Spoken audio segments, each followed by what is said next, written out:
পাচার হওয়া টাকা ফিরিয়ে অর্থনীতি চাঙ্গা করার উদ্যোগ নিয়েছে সরকার, সংসদে অর্থমন্ত্রী। আন্তর্জাতিক পেশাদার সংস্থা নিয়োগ, আইনি প্রক্রিয়া চলমান।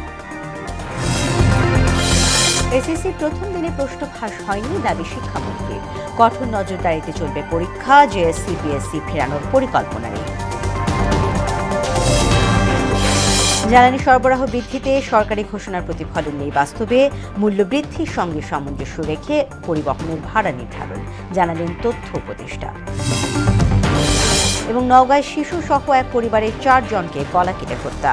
টেকনাফে মিলেছে 3 জনের লাশ। সারা দেশে 10 মরদেহ উদ্ধার।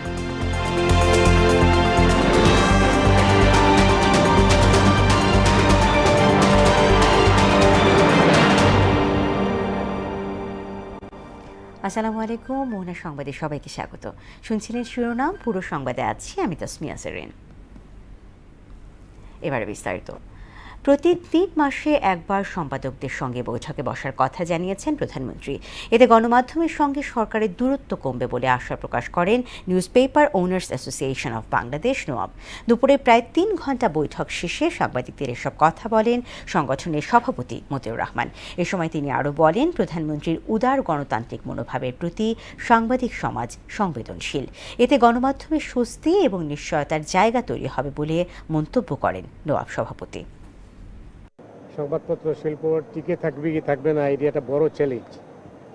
আমরা মাননীয় প্রধানমন্ত্রীর সঙ্গে কথা বলেছি, তিনি শুনেছেন। প্রেস ফ্রিডমের কথা আমরা বলেছি, প্রেস ফ্রিডমে তিনি বলছেন যে আমি কাউকেই হস্টাইল করতে চাই না। তিনি বলছেন যে আমরা 3 মাসে একবার বসবো।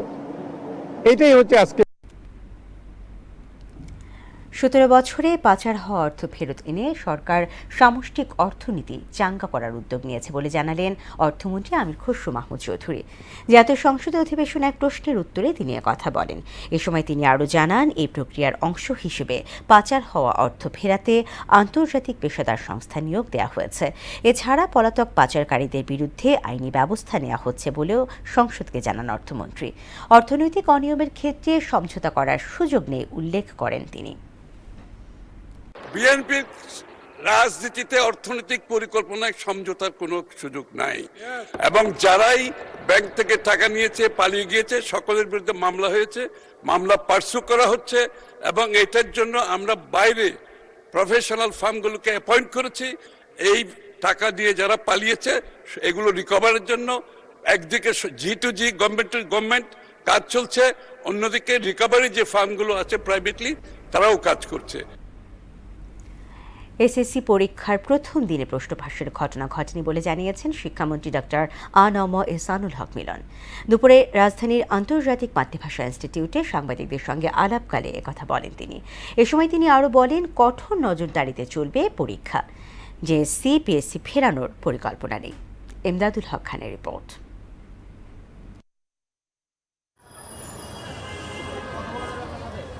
দেশ জুড়ে মঙ্গলবার সকাল 10টা থেকে শুরু হয় এবারের এসএসসি ও সমমান পরীক্ষা। 11টি শিক্ষা বোর্ডের অধীনে এ পরীক্ষায় অংশ নিচ্ছে 18,57,344 জন। এর মধ্যে ছাত্র 9,30,305 এবং ছাত্রী 9,27,039 জন। প্রথম দিনের পরীক্ষার সার্বিক পরিবেশে সন্তুষ্টি জানান শিক্ষার্থী ও অভিভাবকরা। তো এটা খুবই ভালো সিদ্ধান্ত হয়েছে, আমার মনে হয় যে 8:30 থেকে সেন্টারে ঢোকা যাবে। প্রিপারেশন ভালোই, গত 2 দিন ধরে পড়াশোনা করছি, সাদা পড়াইছে। এদিকে দুপুরে রাজধানীর আন্তর্জাতিক মাতৃভাষা ইনস্টিটিউটে সাংবাদিকদের সঙ্গে কথা বলেন শিক্ষামন্ত্রী ডক্টর আ.ন.ম এহসানুল হক মিলন। এ সময় তিনি জানান, দেশে চলমান এসএসসি ও সমমান পরীক্ষার প্রথম দিন শান্তিপূর্ণ ও সুশৃঙ্খল পরিবেশে সম্পন্ন হয়েছে। এবারের এসএসসি পরীক্ষায় প্রশ্ন ফাঁসের কোনো ঘটনা ঘটেনি বলেও তিনি দাবি করেন। পরীক্ষা সুন্দর হচ্ছে, কোথাও কোনো অপ্রীতিকর ঘটনা ঘটেনি, প্রশ্ন আউটের কোনো সম্ভাবনা আদৌ নেই এবং হয়নি। কঠোর নজরদারিতে চলবে পরীক্ষা, পিএসসি এবং জেএসসিতে ফেরার পরিকল্পনা নেই বলে জানান শিক্ষামন্ত্রী। পিএসসি জেএসসি যে পরীক্ষা পদ্ধতি চালু করা হয়েছিল সেটা স্টেক হোল্ডাররা, অংশীজনরা চায়নি বলেই লাস্ট গভর্নমেন্টই বন্ধ করেছিল। এটাকে আমরা আবার রিভাইটালাইজ করব বলে আমি আশা করি না, কারণ ইট ইজ অলরেডি টেস্টেড। তিনি বলেন, এবারে পরীক্ষায় আমরা মাঠ পর্যায়ে ঘুরে দেখেছি, সবখানে শৃঙ্খলা বজায় রয়েছে। প্রশাসন, শিক্ষক, অভিভাবক এবং স্থানীয় জনগণের সমন্বিত প্রচেষ্টায় একটি ইতিবাচক পরিবেশ তৈরি হয়েছে। তো আই এম 100% স্যাটিসফাইড, ইনক্লুডিং জেলা প্রশাসক, ইউনো, পুলিশ সকলেই, পুলিশও প্রচন্ড অ্যালার্ট ছিল, সকলেই অ্যালার্ট, এবং আমি দেখলাম কমিউনিটি, সোশ্যাল কমিউনিটি তারাও অ্যালার্ট। পরীক্ষা কেন্দ্রের সিসিটিভি ক্যামেরার মাধ্যমে মনিটরিং ব্যবস্থা জোরদার করা হয়েছে বলে জানান শিক্ষামন্ত্রী। 5টা সিসি ক্যামেরা খুব সুন্দর এবং মনিটরও সুন্দর। আমি কিছু কিছু জায়গায় মনিটরে বসে দেখেছি, কিছু কিছু জায়গায় রুমে গিয়ে দেখেছি, রুমের ক্যামেরার লোকেশনগুলো কি সেটা দেখেছি। প্রশ্ন ফাঁস ও গুজব প্রতিরোধে সাইবার নিরাপত্তা ব্যবস্থাও জোরদার করা হয়েছে বলেও জানান তিনি। সাইবার ক্রাইম স্পেশালিস্টদেরকে আমি যারা যারা সংশ্লিষ্ট রয়েছে এই প্রশ্নপত্র এবং ম্যানেজমেন্টের সাথে, তাদের সকলের নাম্বার আমি সাইবার ক্রাইম অথরিটির কাছে দিয়ে রেখেছিলাম। এমদাদুল হক খান, মহানা সংবাদ, ঢাকা। সরকার জ্বালানি তেল সরবরাহ বৃদ্ধির প্রজ্ঞাপন জারি করলেও বাস্তবে প্রতিফলন নেই। চাহিদা অনুযায়ী পর্যাপ্ত জ্বালানি দিতে পারছে না অনেক পাম্প, ফলে দেখা যাচ্ছে যানবাহনের দীর্ঘ সারি। এদিকে জ্বালানির দাম বৃদ্ধির কারণে বিপাকে পড়েছেন পেশাদার চালক সহ সাধারণ মানুষ। মুদাসির আলী প্রতিবেদন। সম্প্রতি জ্বালানি তেলের সরবরাহ বৃদ্ধির ঘোষণা দেয় সরকার। এতে অকটেনের সরবরাহ 20 এবং ডিজেল ও পেট্রোলের সরবরাহ 10% পর্যন্ত বাড়ানোর ঘোষণা দিয়ে প্রজ্ঞাপন জারি করা হয়। তবে বাস্তবে তার কোনো প্রভাব দেখা যায়নি। পাম্পগুলোতে রয়েছে যানবাহনের দীর্ঘ সারি, চলছে রেশনিং পদ্ধতিতে অকটেন ডিজেল সরবরাহ। রাজধানীর তেজগাঁওয়ে অবস্থিত ট্রাস্ট ফিলিং স্টেশনে গিয়ে দেখা যায় এই চিত্র। যদিও অন্য পাম্পের তুলনায় এখানে সরবরাহ কিছুটা ভালো। সকাল 7টার সময় দাঁড়াইছি মহাখালী রেলগেট, এখন হয়তো অনেক দূরে গেছে। আরো অন্য পাম্পে গেলে কোনো সময় লং টাইম দাঁড়ানো থাকার পরও তেল পাওয়া যায় না, সেখান থেকে এই জায়গায় প্রেশার বেশি, যার কারণে এখানে চাহিদা বেশি। আমাদের ফুয়েল পাস দেওয়া 1400 টাকার তেল দিচ্ছে বর্তমানে 10 লিটার, 4000 টাকা দিতে আছে। সারাদিন না পোষালো, আবার বিকালে কালকে নিতে হইব, মানে সারাদিন জায়গা 4000। কিন্তু মহাখালীর রয়্যাল ফিলিং স্টেশনের চিত্র বড়ই করুণ। সীমিত জ্বালানি সরবরাহ যা পেয়েছেন তাই চাহিদা মতো দিতে পারছেন না তারা। 1000 লিটার আমাদের যতক্ষণ দিতে আছে আমরা দিয়ে শেষ করে দেবো। না, আমরা আজকে তেল আসবে না। তেল তো শুনছি 300 টাকার করে তেল দিবে, 300 টাকার করে, এর বেশি দিচ্ছে না। তেল বাড়ানোর পরও তেল পাওয়া যাচ্ছে না। সংকটের সঙ্গে দাম বৃদ্ধিতে চিন্তিত পেশাদার চালকরা। উপার্জন কমে গেছে কিন্তু ব্যয় বাড়ছে, অন্যরাও এতে উদ্বিগ্ন। কস্টিং বাড়ছে, আমাদের চলতে ফিরতে কষ্ট হইতেছে, কারণ গাড়ির ভাড়া বেড়ে যাব, আপনার খাদ্যর ওই ভাড়ার উপরেই সব নির্ভর করে। জ্বালানি তেলের দাম বাড়ার কারণে তো আমরা সাধারণ মানুষ, এদের তো প্রভাব পড়বে, কারণ দ্রব্যমূল্যের দাম বেড়ে দেবে। এদিকে ইসিবি চত্বরের সুমাত্রা ফিলিং স্টেশনে গিয়ে দেখা যায় যানবাহনের দীর্ঘ সারি। কবে নাগাদ সংকট শেষ হবে তা জানে না কেউ। মুদাসসির আলী, মহানা সংবাদ, ঢাকা। 19 এপ্রিল পর্যন্ত দেশে 1,22,633 মেট্রিক টন ডিজেল মজুত রয়েছে বলে জানিয়েছেন প্রধানমন্ত্রীর তথ্য সম্প্রচার উপদেষ্টা ডক্টর জাহিদুর রহমান। সচিবালয়ে সরকারের বিভিন্ন কার্যক্রমের অগ্রগতি নিয়ে সাংবাদিকদের সঙ্গে আলাপকালে তিনি কথা বলেন। ডাক্তার জাহিদ আরও বলেন, দেশে জ্বালানি তেলের মজুত কিংবা সরবরাহে কোনো ঘাটতি নেই, আর এর মূল্য বৃদ্ধির সঙ্গে সামঞ্জস্য রেখে পরিবহনের ভাড়া নির্ধারণের আলোচনা চলছে বলেও জানান তিনি। দাম বাড়ছে, ভাড়া বাড়ছে, দ্রব্যমূল্য ওই অজুহাতে যতটুকু বাড়ার কথা তার থেকে অনেক বেশি বাড়ছে। আমরা চেষ্টা করব আসলে এই জিনিসটাকে নিয়ন্ত্রণে রাখার জন্য টিসিবির মাধ্যমে আরো অনেক বেশি মানুষকে তাদের খাদ্য সহ অন্যান্য সহযোগিতা দেবে। সুতরাং সরকার জনগণের পাশে নিশ্চয়ই থাকবে। হাম এবং এর উপসর্গ নিয়ে 24 ঘন্টায় আরও 3 শিশুর মৃত্যু হয়েছে। ওই সময় হামে নিশ্চিত 188 এবং সন্দেহজনক হাম রোগীর সংখ্যা 1159 জন। স্বাস্থ্য অধিদপ্তরের নিয়মিত বিজ্ঞপ্তিতে জানানো হয় এ তথ্য। এদিকে সারা দেশের হাসপাতালে প্রতিদিন ভর্তি হচ্ছে নতুন রোগী। চিকিৎসকরা বলেন, হামের ক্ষেত্রে সচেতনতা জরুরি। উপসর্গ টের পেলেই আক্রান্তকে দ্রুত আইসোলেশনে রাখার পরামর্শ দেন তারা। আরও জানাচ্ছেন ডলি বিনতে মনোয়ারা। হাম ও হামের উপসর্গ নিয়ে 20 এপ্রিল সকাল 8টা থেকে পরবর্তী 24 ঘন্টায় আরও 3 জনের মৃত্যু হয়েছে। ওই সময় সন্দেহজনক হাম রোগীর সংখ্যা 1159 জন, আর নিশ্চিত হামে আক্রান্ত হয়েছেন 188 জন। স্বাস্থ্য অধিদপ্তরের তথ্য অনুযায়ী 15 মার্চের পর থেকে এ পর্যন্ত হামে 38 জনের মৃত্যু হয়েছে। একই সময়ে হামে সন্দেহভাজন মৃত্যুর সংখ্যা 185 জন। এদিকে সারা দেশের হাসপাতালে প্রতিদিনই ভর্তি হচ্ছে নতুন রোগী। মঙ্গলবার ময়মনসিংহ হাসপাতালে ভর্তি হয় 33 জন। ঢাকা শিশু হাসপাতালে হামে আক্রান্ত হয়ে বর্তমানে চিকিৎসাধীন 67 শিশু, নতুন ভর্তি হয়েছে 10 জন, আর 24 ঘন্টায় ছাড়পত্র পেয়েছে 12 শিশু। প্রাইভেট ক্লিনিকে দেখাইছিলাম, ওইখান থেকে বলতেছে এই চিকিৎসা ওইখানে বলে নাই। পরে কালকে রাত 2টা বাজে এখানে নিয়ে আসলাম। ওর উপসর্গ ছিল জ্বর, সর্দি, কাশ, হাম, নিউমোনিয়া। হাসপাতালে আনছিল মাত্র জ্বর ছিল না, ওই ঠান্ডা আছে আর ওই যে হামছে। সুস্থের মধ্যে আইছে, একটা পরীক্ষা আছে, এটা আজকে করে কালকে মনে হয় সম্পাদন যাবেন কে। বর্তমান প্রেক্ষাপটে বাচ্চাদের বিষয়ে সচেতন থাকার পরামর্শ দিয়ে চিকিৎসকরা বলেন, হামের উপসর্গ টের পেলেই স্বাস্থ্যকেন্দ্রে যেতে হবে। মিজেলসের কিছু ক্রাইটেরিয়া আছে। মিজেলসের প্রথম বাচ্চাদের তীব্র জ্বর হয়, জ্বরের প্রথম 3 থেকে 4 দিন আসলে ক্লিয়ার বোঝা যায় না এই বাচ্চাগুলি কি মিজেলসে আক্রান্ত কিনা। যখন 4 দিন পরে র্যাশ অ্যাপিয়ারেন্স হয়, র্যাশটা সাধারণত কানের পিছনে, মুখ, সেখান থেকে আমাদের শরীরে এবং নিচের অংশের দিকে আস্তে আস্তে স্প্রেড হতে থাকে, তখনই গার্ডিয়ানরা সাধারণত হসপিটালে আসে। আক্রান্তদের ক্ষেত্রে দ্রুত আইসোলেশনের পরামর্শ দেন এই চিকিৎসক। জলবিন্দু বনোয়ারা, মোহনা সংবাদ। রাজশাহী মেডিকেল কলেজ হাসপাতালে ইন্টার্ন চিকিৎসকদের উপর হামলা ও হেনস্থার প্রতিবাদে 24 ঘণ্টার কর্মবিরতি ও মানববন্ধন কর্মসূচি পালন করেছেন। গেল 19 এপ্রিল রাতে হাসপাতালের 13 নম্বর ওয়ার্ডে রোগীর এক স্বজনের হামলায় 2 জন পুরুষ ইন্টার্ন চিকিৎসক আহত হন। একইভাবে 20 এপ্রিল সন্ধ্যায় 36 নম্বর ওয়ার্ডে এক নারী ইন্টার্ন চিকিৎসক হেনস্থা ও মবের শিকার হন। এসব ঘটনার প্রতিবাদে এবং নিরাপদ কর্মপরিবেশের দাবিতে তারা এ কর্মসূচি গ্রহণ করেন।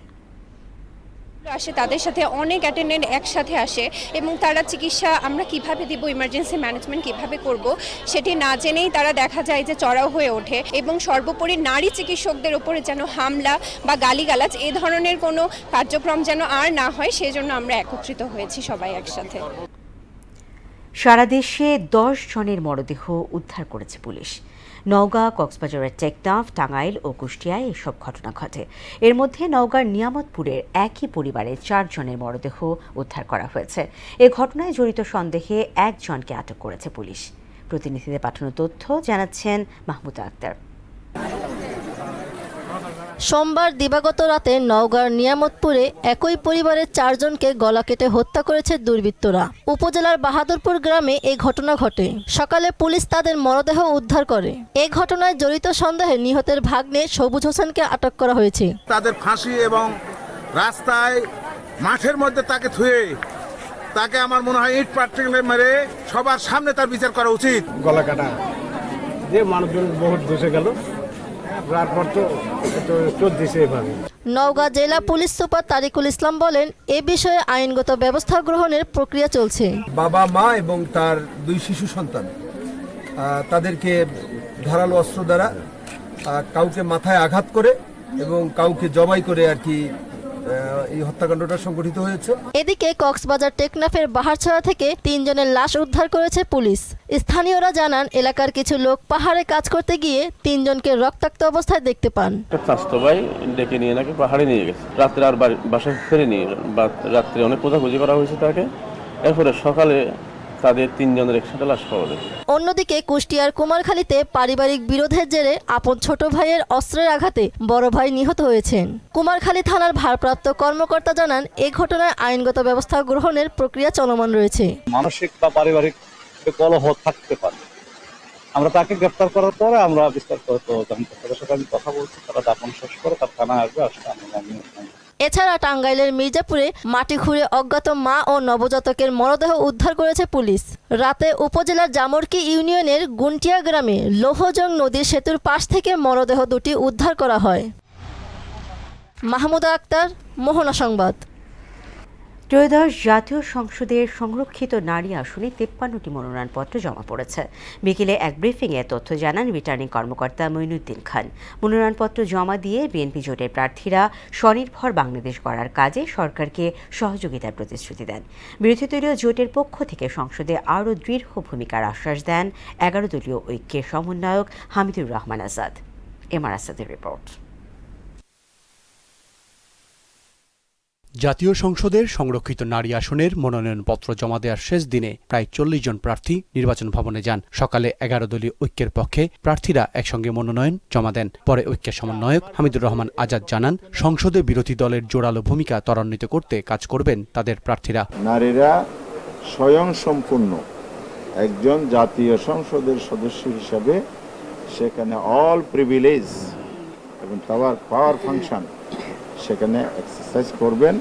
ঐক্যের শরিক দলের প্রার্থীরা সংসদকে জনসেবার কেন্দ্রে পরিণত করার প্রতিশ্রুতি দেন। আইন প্রণয়নের ক্ষেত্রে যে ভূমিকা রাখা দরকার এগুলো আমরা ইনশাল্লাহ একসাথে জনকল্যাণ স্বার্থে আমরা করতে পারবো ইনশাল্লাহ। সেই রায় বাস্তবায়নের জন্য আমরা ঐক্যবদ্ধভাবে কাজ করব। বিএনপি জোটের প্রার্থীরা জানান, যৌক্তিক ও সুচিন্তিতভাবেই প্রার্থী দেওয়া হয়েছে। রয়েছে নবীন প্রবীণের মিশেল। এখানে প্রবীণ এবং নবীনের সমন্বয়ে যে মনোনয়নটা হয়েছে আমরা আশা করি তারা পার্লামেন্টে ঠিক সেই রকম ভূমিকা রাখতে পারবে। অতীতে যেমন রাজপথে থেকে গণ অভ্যুত্থানের মাধ্যমে আমরা একটা নতুন বাংলাদেশ এনেছি, ঠিক সেই একইভাবে তিনি যেমন 31 দফার বাস্তবায়নের কথা বলেছেন, তিনি বাংলাদেশের মানুষকে যে প্রতিশ্রুতি দিয়েছেন সেই প্রতিশ্রুতি বাস্তবায়নের জন্য আমরা একসাথে এক মঞ্চে দাঁড়িয়ে কাজ করব ইনশাআল্লাহ। পরে ব্রিফিং করেন রিটার্নিং কর্মকর্তা মঈনুদ্দিন খান। এর বাইরে আমরা 3 জনের মনোনয়নপত্র পেয়েছি। MR আসাদ, মোহনা সংবাদ, ঢাকা। দেশে আশঙ্কাজনক হারে কমে যাচ্ছে ইলিশের উৎপাদন। মাত্র 2 বছরের ব্যবধানে মাছের উৎপাদন কমেছে 12.5% পরিমাণের হিসাবে, যা 71,000 টনেরও বেশি। দেশের জিডিপিতে ইলিশের প্রায় 1% অবদান রয়েছে উল্লেখ করে পরিস্থিতিকে উদ্বেগজনক বলছেন মৎস্য গবেষকরা। সমস্যা চিহ্নিত করে দ্রুত পদক্ষেপ নেওয়ার তাগিদ দেন তারা। কামাল হোসেনের ক্যামেরায় উষা ফেরদৌসের রিপোর্ট। বাংলাদেশের জাতীয় মাছ ইলিশ। এই প্রাতিষ্ঠানিকতার বাইরেও বহুকাল থেকেই বাঙালির ইলিশ প্রীতির কথা সুপরিচিত, কারণ এটি গণমানুষের মাছ। তবে সেই মাছটি আজ দেশের 90% মানুষের ক্রয় ক্ষমতার ঊর্ধ্বে। আকার ও মান ভেদে প্রতি কেজি ইলিশ বিক্রি হচ্ছে 2,500 থেকে 3,000 টাকায়। আয়ত্তের বাইরে। আমিও লাস্ট কবে কিনেছি বা খুশি মনে কিনেছি, আই ডু নট রিমেম্বার। এখন উৎপাদন বাড়ানোর জন্য তো সার্টেনলি একটা কিছু করতেই হবে।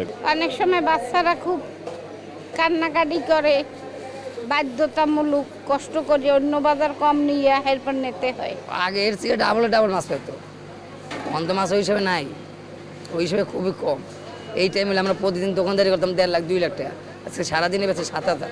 2024-25 অর্থ বছরে দেশে প্রায় 5 লাখ টন ইলিশ উৎপাদিত হয়েছে, যা বিগত 8 বছরের মধ্যে সর্বনিম্ন। এর আগে 2023-24 অর্থ বছরে উৎপাদন দাঁড়ায় 5,29,487 টনে এবং 2022-23 অর্থ বছরে রেকর্ড উৎপাদন হয় 5,71,342 টন।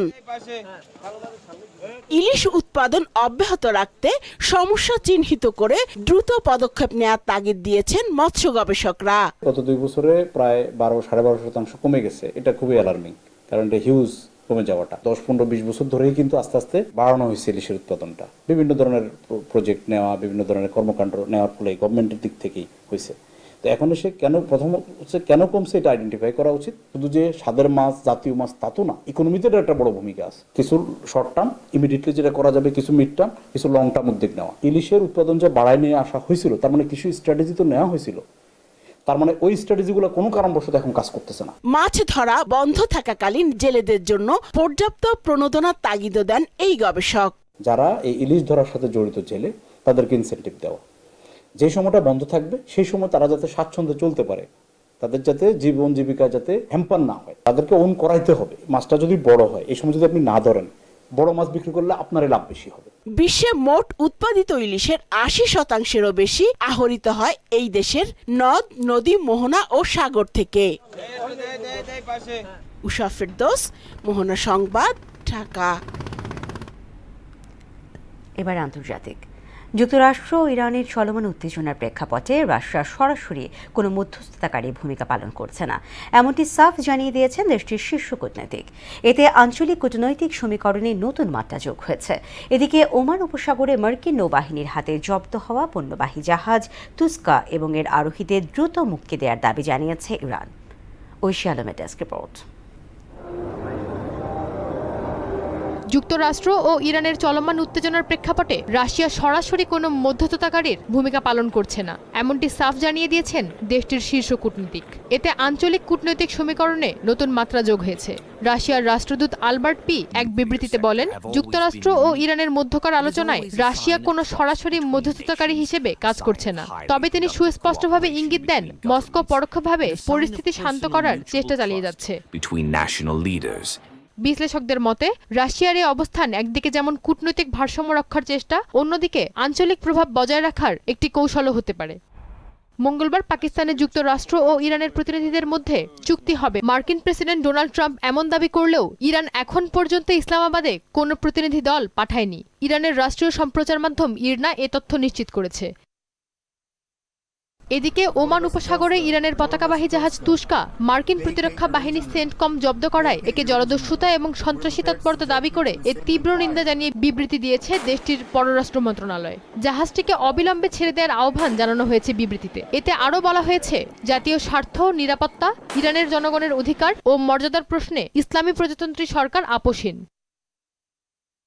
এর আগে গেল রোববার ওমান উপসাগরে মার্কিন নৌ অবরোধ ভেঙে যাওয়ার চেষ্টা করলে ইরানি পতাকাবাহী ওই জাহাজ লক্ষ্য করে গুলি চালায় এবং তা জব্দ করে যুক্তরাষ্ট্রের নৌবাহিনী। ঐশী আলম, মোহনা সংবাদ। খেলা খবর ক্রিকেট।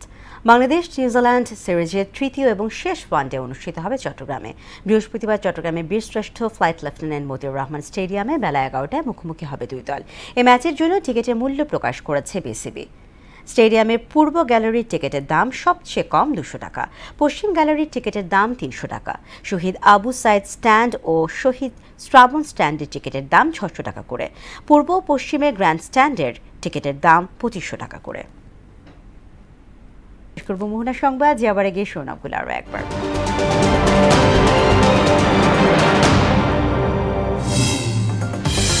পাচার হওয়া টাকা ফিরিয়ে অর্থনীতি চাঙ্গা করার উদ্যোগ নিয়েছে সরকার, সংসদে অর্থমন্ত্রী। আন্তর্জাতিক পেশাদার সংস্থা নিয়োগ, আইনি প্রক্রিয়া চলমান। এসএসসি প্রথম দিনে প্রশ্ন ফাঁস হয়নি, দাবি শিক্ষামন্ত্রীর। কঠোর নজরদারিতে চলবে পরীক্ষা, জেএসসি পিএসসি ফেরানোর পরিকল্পনা নেই। জ্বালানি সরবরাহ বৃদ্ধিতে সরকারি ঘোষণার প্রতিফলন নেই বাস্তবে, মূল্যবৃদ্ধির সঙ্গে সামঞ্জস্য রেখে পরিবহনের ভাড়া নির্ধারণ, জানালেন তথ্য উপদেষ্টা। এবং নওগাঁয় শিশুসহ এক পরিবারের 4 জনকে গলা কেটে হত্যা, টেকনাফে মিলেছে 3 জনের লাশ, সারা দেশে 10 মরদেহ উদ্ধার। দর্শক, এই ছিল মোহনা সংবাদে। পরবর্তী সংবাদ রাত 9টায়, এর আগে সন্ধ্যা 7টায় দেখবেন সংবাদ এক নজরে। এছাড়া মোহনার সবশেষ খবর জানতে ভিজিট করুন www.mohana.tv। সংবাদ দেখতে পারেন আমাদের ফেসবুক পেজ ও ইউটিউবে। এতক্ষণ সঙ্গে থাকার জন্য ধন্যবাদ।